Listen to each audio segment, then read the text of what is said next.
চলো আজকে তোমাদেরকে আমরা নিজের জন্য রান্না করি কিভাবে তোমাদেরকে আজকে আমি দেখাবো। তোমরা দেখতে থেকো। দেখো হাঁড়িটা আমি রেখে দিয়েছি। তারপরে দেখো সরষের তেল,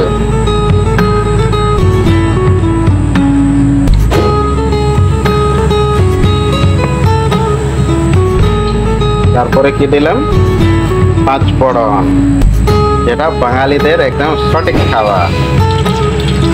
তারপরে শুকনা লঙ্কা, রেড চিলি। তারপরে কি দিলাম পেঁয়াজ দিলাম। সবাই দেখবে আমি কি করি রান্না করে, আমাদের নিজের রান্না করি আমরা খাই। সবাই ভালো করে দেখবে আমি রান্নাটা কি করি, আমাদের নিজের জন্য রান্না করি আমরা। তারপরে দিলাম আমি হলুদ গুঁড়ো, তারপরে লঙ্কার গুঁড়ো দিলাম একটু, লবণ দিয়ে একটু মিক্স করে নিলাম।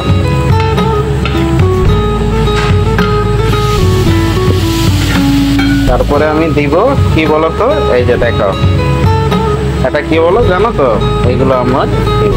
আলু আছে, আলু আগে থেকে কেটে রেখেছিলাম আমি, এই দিয়ে দিলাম আলু আর ব্রোকলি।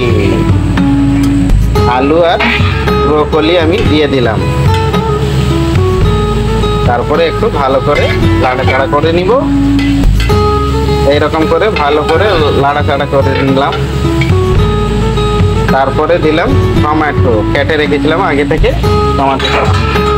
আর কি বলতো, মানে ব্রোকলিটা আমার খুব ভালো লাগে, আমার খুব পছন্দ ব্রোকলিটা।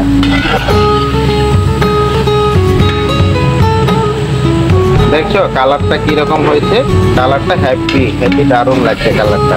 এখন দেখো তারপরে আমি এটাতে অ্যাড করব কি মাছ, আগে থেকে মানে করে রেখেছিলাম মাছ অ্যাড করে দিলাম।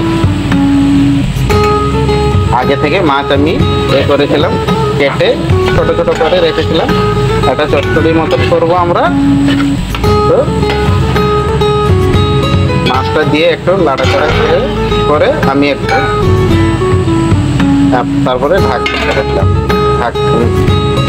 চলো দেখি কিরকম হয়েছে। হ্যাপি হয়েছে, দেখছো একদম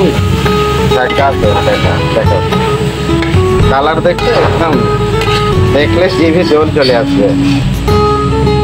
একটু জল অ্যাড করবো, কেন একটু জল দিলে মাখা মাখা রাখবো, তো একটু জল অ্যাড করে দিলাম। একটু মাখা মাখা রাখবো আমি এটা। চলো রান্নাটা ফাইনালি হয়ে গেল। দেখো কত মজা হয়েছে, আমি এরকম রাখবো। তাই এখানে রান্নাটা শেষ করলাম।